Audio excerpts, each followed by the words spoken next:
Perkenalkan, nama saya Bronson Bartua Simajuntak dengan NIM 210306084 dari Prodi Peternakan Fakultas Pertanian Universitas Sumatera Utara.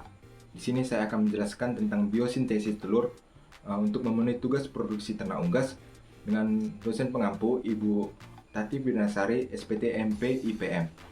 Pembahasan saya yang saya lakukan adalah yang pertama, yaitu proses pembentukan telur.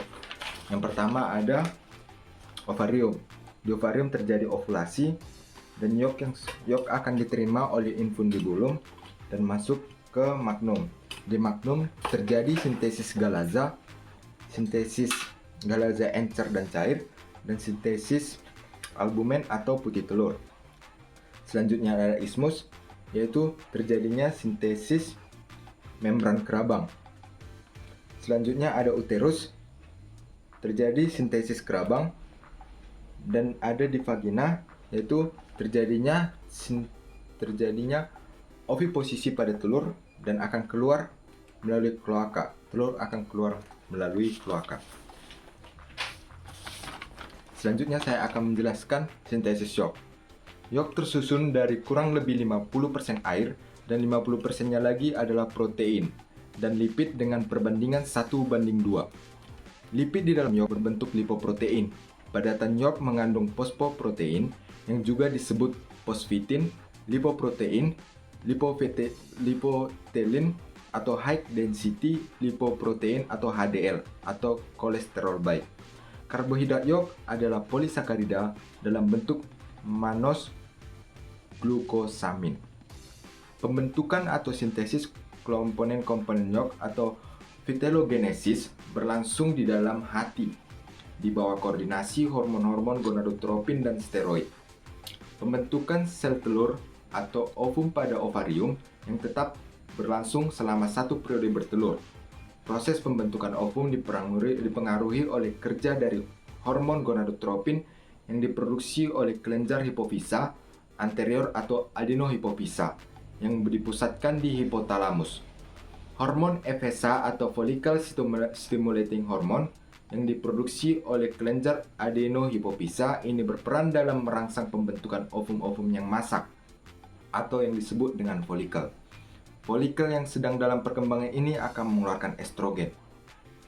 Estrogen merupakan senyawa steroid yang dihasilkan oleh sel TK interna dan granulosa yang berfungsi untuk pembentukan yolk, albumin, dan cangkang telur. Selanjutnya saya akan menjelaskan sintesis dari yolk. Sintesis dari yolk dimulai dari kelenjar pituitary. Kelenjar pituitary ini mengeluarkan hormon gonadotropin yang menembus TK layer dan menghasilkan hormon estrogen yang bertujuan untuk mensintesis protein di nukleus pada hati, yang bahan-bahan sintesis proteinnya yaitu asam amino, fosfor, kalsium, dan lipid. Hasil dari sintesis protein ini yaitu yang pertama ada beta lipoprotein. Beta lipoprotein ini akan memasuki atau menembus 2 lapisan dari folikel, yaitu TK layer dan granulosa layer.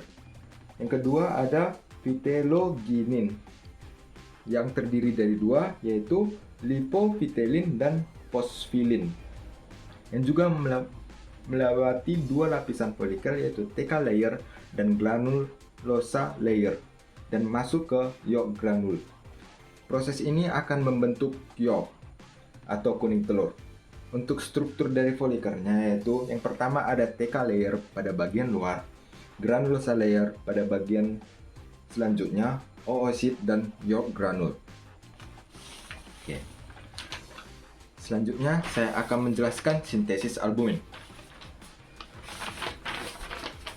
Protein albumin terdiri dari ovalbumin 54%, konalbumin atau ovotransferin 13%, ovomucin 11%, ovoglobulin 8%, lisosim 3,5%, ovomucin 1,5-3%. Terdapat juga beberapa protein dengan level yang sangat kecil, yaitu avidin 0,05%, flavoprotein 0,8%, ova makroglobulin 0,5%, ovoinhibitors 0,1 sampai 1,5%, ovoglycoprotein 0,5 sampai 1%, dan papain inhibitors 0,1%.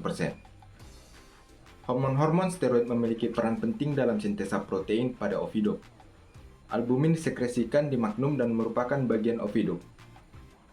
Sintesis albumin atau putih telur terjadi di magnum. Albumin disekresikan dan dikontrol oleh hormon estrogen yang larut dalam lemak.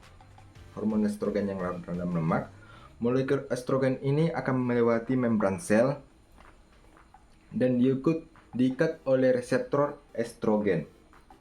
Kompleks estrogen dan reseptor yang tidak aktif akan membentuk 5S, yaitu kompleks reseptor estrogen aktif atau estropilin 2. Kompleks reseptor estrogen aktif atau estropilin 2 atau 5S akan masuk ke nukleus dan berikatan dengan nukleus kromosom dan akan menjadi mRNA dan menuju ribosom dan ditranslasi menjadi protein spesifik berupa asam amino sehingga menghasilkan albumin dan protein telur khas lainnya. Proses ini akan berlangsung selama 3 jam. Beberapa peneliti melaporkan bahwa hormon steroid dan prolaktin terlibat dalam pembentukan kerabang telur melalui proses yang kompleks ditandai dengan peningkatan secara periodik hanya ketika dalam fase bertelur dan meningkatkan total kalsium plasma. Kalsium binding protein atau CABP telah diidentifikasi dari kelenjar kerabang dan diketahui bertindak sebagai transport kalsium. Sintesis kalsium BP oleh kelenjar kerabang dikontrol oleh kehadiran vitamin D3 dan hormon steroid atau estrogen dan progesteron. Pada plasma darah terdapat ion kalsium yang akan ditransport ke mukosa sel dan kelenjar kerabang melalui kalsium BP. Ini adalah proses dari sintesis kerabang. Bahan-bahan penting untuk proses sintesis kerabang yaitu terjadi di plasma darah. Di plasma darah bahan pentingnya yaitu ion kalsium dan HCO3 atau asam karbonat yang akan dimetabolisme. Untuk menghasilkan asam karbonat ini melakukan proses metabolisme dengan reaksi karbon dioksida atau CO2 bergabung dengan H2O dengan bantuan enzim karbonik anhidrase. Asam atau H2CO3 akan dipecah hidrogennya dan akan masuk ke cairan dalam kelenjar kerabang menjadi HCO3-. Selanjutnya ada juga untuk plasma darah. Bagian pentingnya yaitu ion Ca+ atau ion kalsium akan masuk ke mukosa sel kelenjar kerabang dan akan masuk ke cairan kelenjar kerabang dan bergabung dengan HCO3- dan menghasilkan CaCO3 yang merupakan kerabang. Dan menghasilkan kalsium karbonat yaitu kerabang telur. Sekian dari hasil pemaparan saya tentang praktikum biosintesis telur. Apabila ada kesalahan kata, saya mohon maaf. Sekian dan terima kasih.